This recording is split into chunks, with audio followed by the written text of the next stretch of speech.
Tell me what your life was like before you died.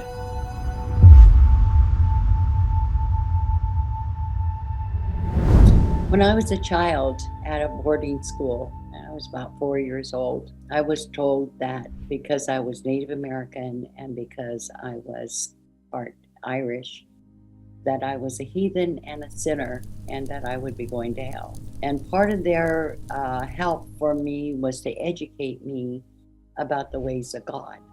What I learned instead was fear of Him. Frightened, and I couldn't imagine why the color of my skin and the fact that I'm Native American why would God select this type of people to put into hell? And so I was fearful all my life. I was fearful of dying. I didn't particularly believe that God was the God that they were teaching, but I didn't know who God was.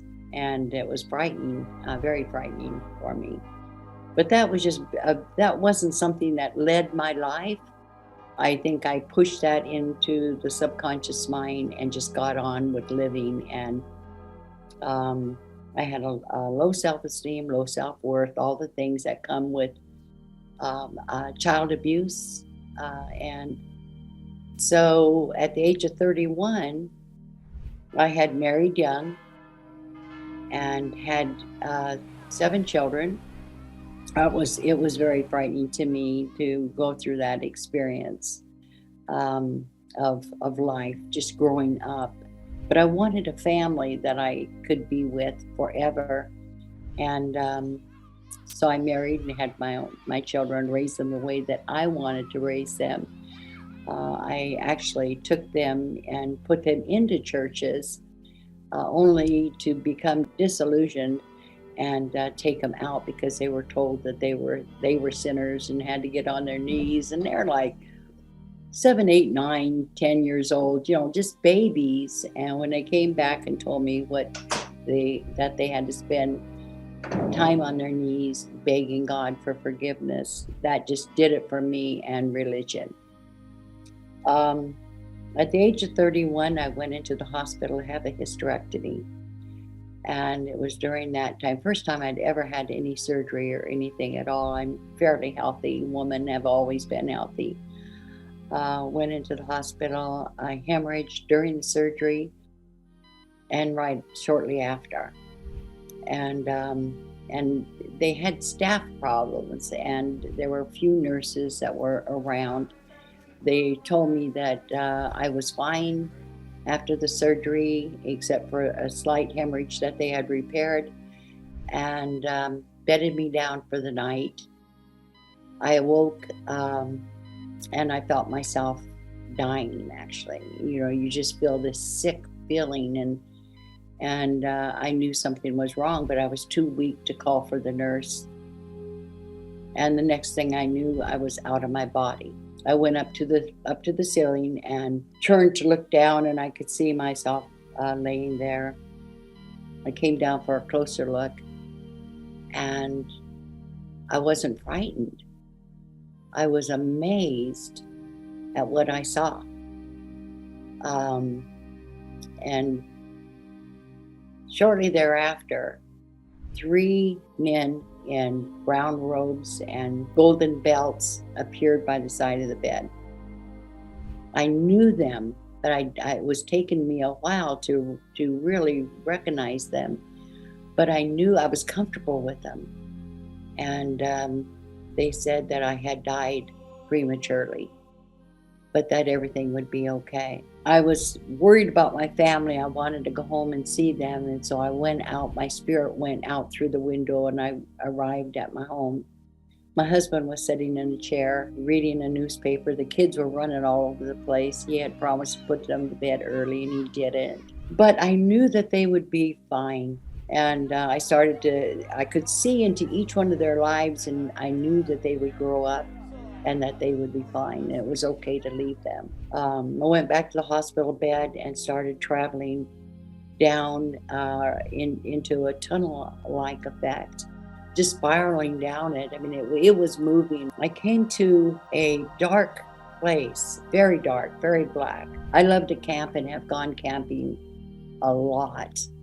And when you're in the middle of the forest, especially in the state of Washington, where the trees are, oh my goodness, they're so tall. When you're in the middle of them, you don't see the sky at night. It's pitch black. Well, it was pitch black in this space, but I felt no fear. And I have claustrophobia. So it was challenging for me, even in that moment, to think, I have no fears. I'm not frightened of this black. In fact, I felt like I was being bathed in love. It was warm and beautiful. It was, I've often said, if I didn't know what was beyond this blackness, I would have wanted to stay there forever. I could live eternity in that space, but it didn't last for long. And there I saw a pinpoint of light that became brighter and brighter. It was almost like a searchlight. It moved around a bit, not a lot, but just a little bit, where I was watching it, and then it focused on me. And as it focused on me, it broadened. But more than that, it drew me out of that blackness.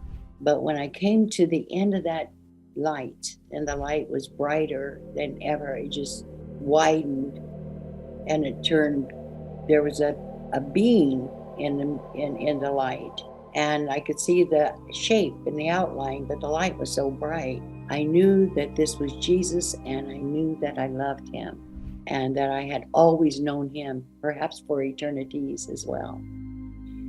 And then what surprised me as I thought back on it, when I'm going through the process, there was no thinking. It was just responding in a very natural, normal way to this beautiful man that I knew that I had known forever. So it would be like dying and meeting your mother or your father, and you run to them to embrace them. And that's what I did with him. And I ran to him. And as I ran to him, he opened his arms to receive me in them. And we embraced. And I said, why did you send me to earth? Why did you send me down there? I never, ever, ever want to go there again. And I said, much less send me down to become an Indian and an Irish person who was criticized and condemned for everything you can think of. And I just ranted and raved. I was just irritated. He chuckled. He leaned back and he was amused. And I thought at the time, how could he be amused at something when I feel so irritated, even angry about? And he said, but you chose it. I said, I did. He says, yes, you did. He said, every spirit here is at a different level of growth, every one. And each one is on earth to be tested, to test with their growth that they have acquired thus far. And he said, and you chose to go down to the family that would give you the greatest challenges. I said, wow, I don't think I would do that now. He said, you probably wouldn't have to. And he went on, and he just, and as he spoke, it wasn't even words. It was more like he was speaking to my heart, because it resonated in me. I mean, everything, every thought, every feeling. It was wonderful, beautiful. I can't even tell you. I'm resisting breaking out in tears even now, because the glory of this experience cannot be put into words. First off, well, actually, that's kind of the third thing. The first is to learn to love one another. And that's what Jesus said to me. The last I saw him, I said, how am I going to share all this? He says, the most important thing is learn to love one another, and all else will be fine. And so putting God first, love God, love one another, and freedom from fear so you can grow your spirit and be the person that you mapped out. It's a blueprint you made yourself to be. And there are few, if any, coincidences in anyone's life. They're just not. And we are co-creators with God. Every day we get up and we create our day. Every day. In the native way, if you're going down a path and you see that you're going down the wrong way, stop and turn around.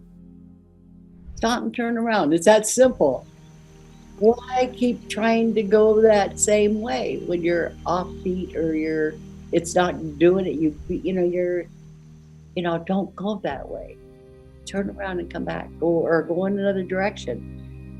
And that's what the freedom of life is all about. You'd be surprised. Next year I will celebrate 50 years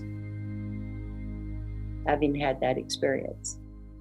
Years I have given my life to embrace my life. Why? I want others to feel like what I feel. First, the glory of God. Second, freedom to live, freedom to explore, freedom just to live righteously and purely as you can, and not necessarily in the structure of any sort of religion except for faith in God. And I remember thinking, that's how we praise God. We praise God with our essence, our very being. When we love, when we think good, when we are kind to one another, we glorify Him.